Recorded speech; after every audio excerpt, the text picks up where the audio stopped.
में सम्मानित करने का काम माननीय प्रधानमंत्री जी ने किया। माननीय अध्यक्ष जी,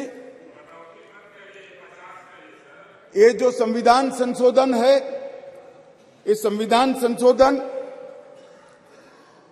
जैसे ही दोनों सदन सबके सहयोग से पारित करते हैं, उसके साथ ही देश की लोकसभा और देश के सभी राज्यों की विधानसभाओं में 1/3 स्थान मातृशक्ति के लिए आरक्षित हो जाए। इसलिए ये बिल के अंदर अनुच्छेद 239 ए जो दिल्ली की विधानसभा से संबंधित है, उसमें बदलाव लेकर मेरे साथी मंत्री मेघवाल जी आए हैं। नया अनुच्छेद 330 ए जो लोकसभा में 1/3 मातृशक्ति का आरक्षण करेगा। नया अनुच्छेद 332 ए जो राज्यों की विधानसभा में 1/3 मातृशक्ति का आरक्षण करेगा। और इसके साथ साथ एससी और एसटी वर्ग के लिए जितनी भी सीटें रिजर्व है, उसमें भी 1/3 सीटें मातृशक्ति के लिए आरक्षित हो जाएगी।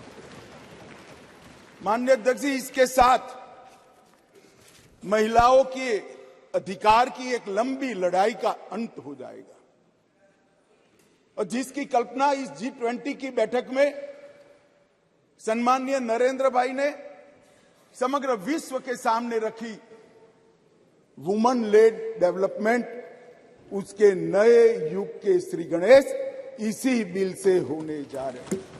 क्योंकि अब इस देश की माता, इस देश की मातृशक्ति, इस देश की बेटी न केवल नीतियों के अंदर अपना हिस्सा पाएगी, नीति निर्धारण करने में भी अपने पद को सुरक्षित कर पाएगी।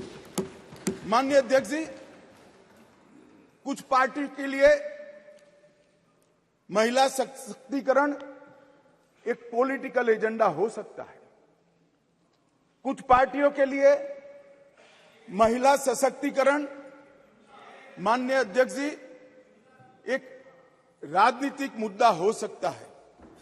कुछ पार्टियों के लिए महिला सशक्तिकरण का नारा ये चुनाव जीतने का एक हथियार हो सकता है, परंतु मेरी पार्टी और मेरे नेता नरेंद्र मोदी जी के लिए महिला सशक्तिकरण राजनीतिक मुद्दा नहीं है।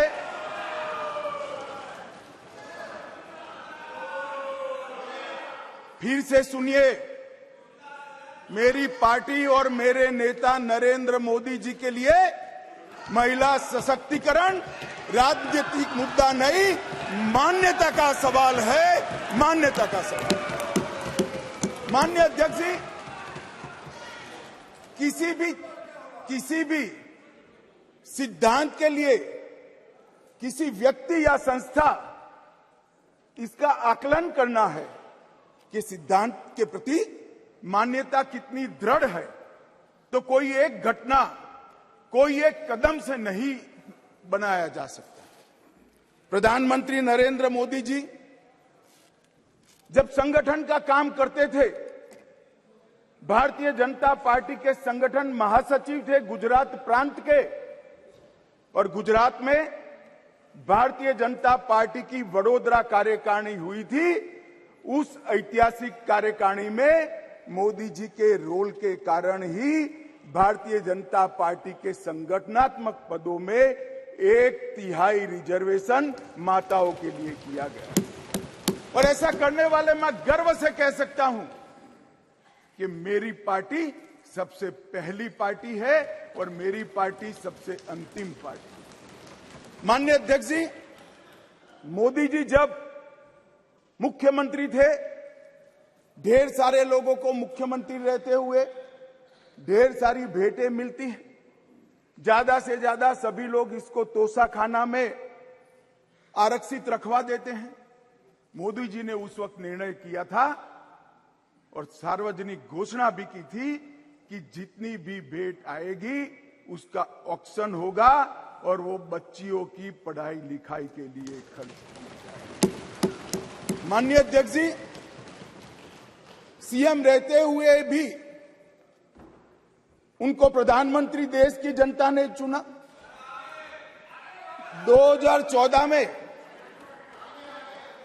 उनको प्रधानमंत्री पद के प्रत्याशी घोषित करने के बाद चुनाव हुआ और 30 साल के बाद इस देश की महान जनता ने पूर्ण बहुमत की एक सरकार मोदी जी के नेतृत्व में बनाने का मैंडेट दिया। और जब सरकार बनाने का समय आया तब मोदी जी का स्वाभाविक था कि मुख्यमंत्री पद से इस्तीफा देना और इस्तीफा देने के बाद ही वो प्रधानमंत्री बन सकते थे। तो मुख्यमंत्री पद से जब मोदी जी ने इस्तीफा दिया तब इनके बैंक अकाउंट में माननीय अध्यक्ष जी, भाई उनको जवाब न दो। इनके बैंक अकाउंट में जितना भी मुख्यमंत्री की तनख्वाह से और जितना भी पैसा बचा था वो सारा का सारा गुजरात सचिवालय की वर्ग 3 और 4 के कर्मचारियों की बच्चियों की पढ़ाई लिखाई के लिए। माननीय अध्यक्ष, इसके लिए कोई सर्कुलर नहीं था, इसके लिए कोई कानून नहीं बनाया था।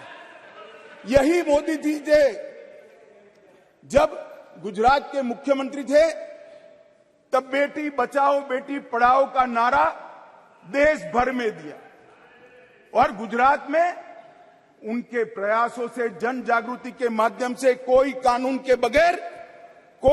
के बगैर लिंग अनुपात के अंदर बहुत बड़ा परिवर्तन कर लाखों बेटियों को पृथ्वी पर आने का अधिकार इस नरेंद्र मोदी जी ने। धूम धक्की धूप में मई महीने में पटवारी से लेकर मुख्यमंत्री तक पूरी की पूरी सरकार 5 दिनों तक गर्ल चाइल्ड एनरोलमेंट के लिए गांव-गांव में जाती थी। कोई कस्बा ऐसा नहीं होता था जहां पर सरकार के पदाधिकारी नहीं जाते थे।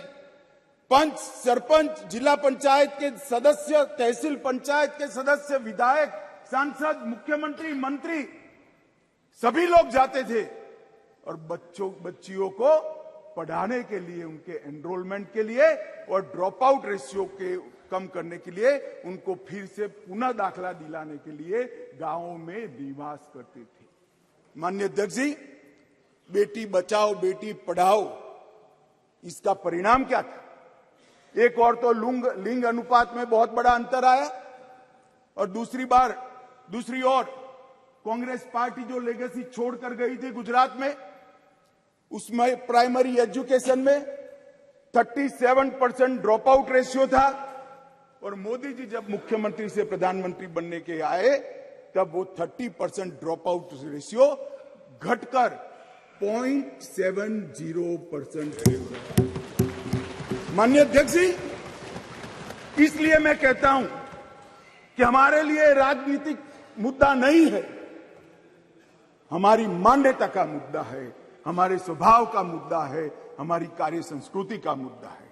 माननीय अध्यक्ष जी, जहां तक नरेंद्र मोदी जी की केंद्र में सरकार बनी, ये कह रहे हैं कि पहले भी हुआ था, पहले रोक लिया गया, ये सब बातें तो मैं बाद में बताता हूं।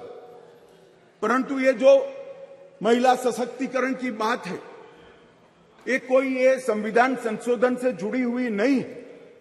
महिलाओं के लिए सुरक्षा, सम्मान और सहभागिता, ये तीनों चीजें जिस दिन मोदी जी ने इस देश के प्रधानमंत्री पद का शपथ लिया, जिस दिन से भारतीय जनता पार्टी की सरकार बनी, ये सरकार का श्वास और प्राण दोनों बने हुए हैं। माननीय अध्यक्ष, कई ऐसी चीजें हैं जो हुई है आज मैं कहना चाहता हूं माननीय अध्यक्ष जी, जिस दिन मोदी जी इस देश के प्रधानमंत्री बने, इस देश के 70 करोड़ लोग ऐसे थे जिनके घर में बैंक अकाउंट नहीं था। मोदी जी ने जनधन योजना चालू करी, बैंक अकाउंट खोलने का अभियान चालू किया, 52 करोड़ बैंक अकाउंट खोले गए और 52 करोड़ बैंक अकाउंट में से 70% बैंक अकाउंट माताओं के नाम से खोले गए। माननीय अध्यक्ष जी, माताओं के नाम से आज महिला सशक्तिकरण हुआ। सारी योजनाओं का जो पैसा जा रहा है माननीय अध्यक्ष जी,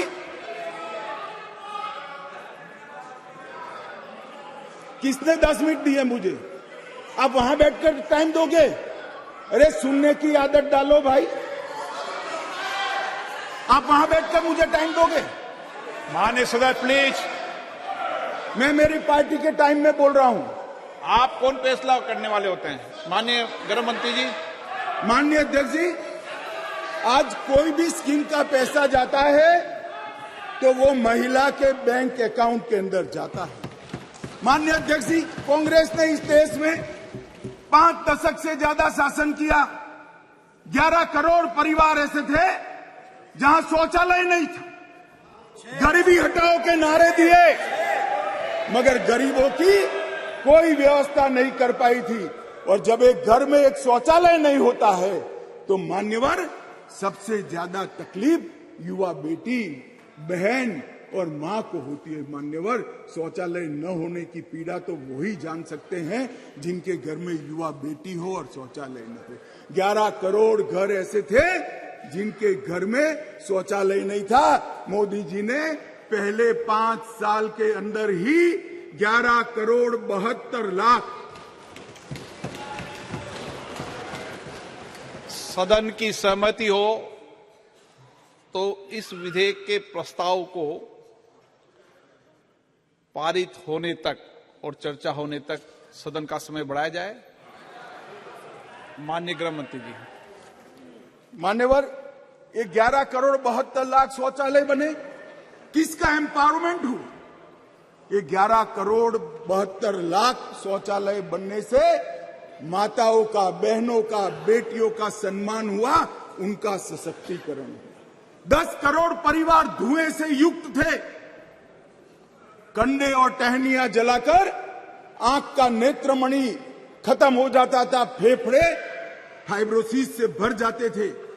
10 करोड़ घरों में एलपीजी का मुफ्त कनेक्शन देकर माताओं का सशक्तिकरण करने का काम किया।